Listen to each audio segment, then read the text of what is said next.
부동산 경매라는 게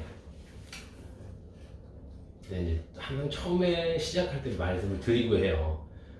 부푼 꿈이라는 걸 갖고 와요. 사람은 처음에. 근데 경매라는 게 대단하다고 생각하고 이걸로 엄청나게 큰 돈을 벌 거라고 생각해요. 물론 큰 돈을 벌 수도 있어요. 근데 이게 큰 돈을 벌게 해주려면 그만큼의 리스크가 따라와요. 근데 그게 목적이 돼서는 안 돼요. 원래 부동산이라는 거에 경매는 하나의 수단이에요. 부동산을 매입하는 방법 중에 하나인 거예요. 쉽게 얘기해서 매매라는 큰 틀이 있고 그 안에 사는 방법이에요. 그죠? 경매라는 건. 근데 남들보다 조금 싸게 살 수 있는 방법이에요. 근데 그걸 수단, 즉 방법으로 써야지 목적으로 쓰면 리스크가 그만큼 커지는 거예요. 근데 이제 사람들은 경매, 그럼 엄청 돈을 많이 벌 수 있을 거라고 생각하고 그거에 막 매진에 쫓아와요. 근데 그걸 목적으로 두면 물론 전업, 경매만을 목적으로 해서 오는 사람들은 아무 관계없어. 아주 좋은 일이긴 해요. 돈을 많이 벌 수 있는 수단도 되고. 근데 하지만 직장을 가지고 있는 사람들한텐 힘든 일일 수 있어요. 근데 내가 왜 20, 30대 이 젊은 사람들한테 상대로 이 일을 시작했냐면 평생 사는데 앞으로 이제 5년, 10년, 20년, 30년 앞으로 쭉 살아가잖아요. 근데 그 살아가는 시간 동안에 굉장히 오랜 기간 동안 천천히 하다 보면 경매라는 건 굉장히 큰 도움이 돼요. 그리고 20, 30대한테는 내 재산을 지키는 가장 기본적인 토대가 될 수 있어요. 왜냐면 자, 지금 사회생활을 시작한 지 얼마나 되셨어요?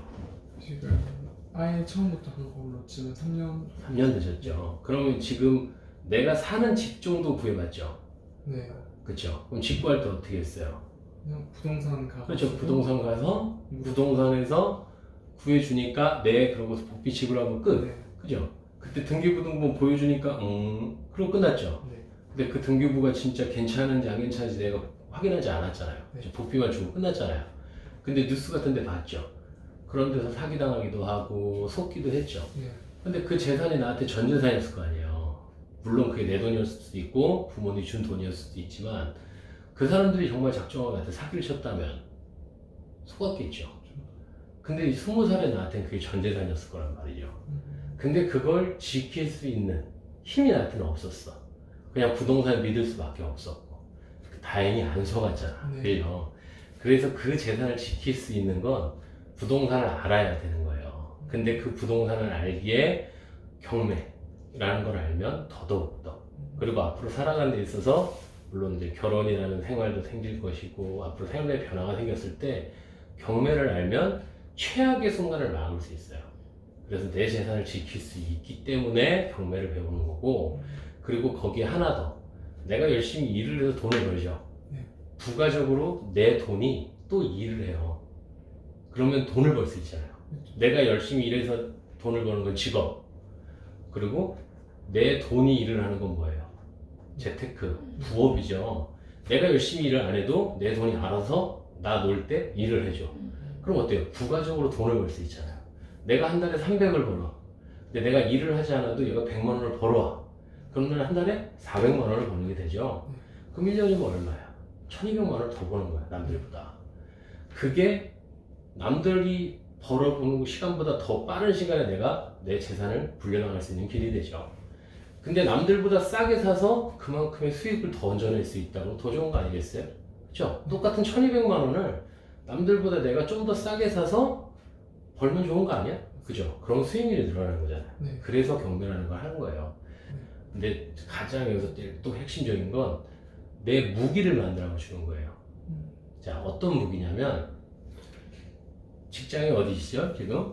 지금 새마을공고 새마을공고에서 은행업을 담당하시죠. 은행업 다니고 계시죠. 은행이 수익을 창출하는 일이 뭐예요? 이제 예금 이자나 그렇죠. 대출. 그렇죠. 네. 그러니까 사람들이 돈을 맡기죠. 네. 그리고 그 맡긴 걸 가지고서 운영을 해서 수익을 내고 네. 맡기는 사람들한테 이자를 주죠. 네. 그래서 그 차입금을 수익하는 게 은행이잖아요. 네. 그러면 그 맡긴 돈을 운영할 때 어떻게 운영을 해요? 은행은? 저희 채권에 투자하거나 그렇죠. 안전자산인 채권에 투자하거나 은행 담보대출을 하거나 네. 신용대출을 하거나 네. 그런 식의 어떤 수익형을 만들죠. 네. 그래서 몇 프로는 안전자산, 몇 프로는 공격적인 수익. 그래서 그걸 이렇게 총 나눠서 몇 프로 나누죠. 네. 그럴 때 은행은 대출 업무들을 많이 취급하잖아요. 그래서 이제 안전적인 자산이 부동산 담보대출을 많이 해요. 네. 근데 거기서 담보대출을 할 때 이 일반적인 그냥 담보대출도 많이 하지만 이런 경매라든지 이런 담보대출도 해보면 굉장히 많이 손을 대요. 네. 거기서 특히 경락자금 대출들을 많이 취급을 하려고 해요. 네. 그래서 앞으로 그걸 알고 경매를 열심히 공부하시다 보면 나중에 생활금고라든지 어떤 은행권에서 이렇게 그런 대북이나 이런 쪽으로 움직이실 때 높은 퀄리티를 형성시킬 수 있어요. 네. 그런 쪽으로 이제 지점장들이나 그런 분들이 저희랑 많이 얘기를 해요. 경락자금 관련돼서 이렇게 대출을 하고 싶은데 가능하느냐라는 얘기를 많이 하거든요. 네. 그래서 그런 무기가 될 수 있어요. 네. 대리님 마찬가지로 내가 앞으로 이제 법무법인이라는 곳에서 벌써 3년, 4년째 근무를 하고 있죠.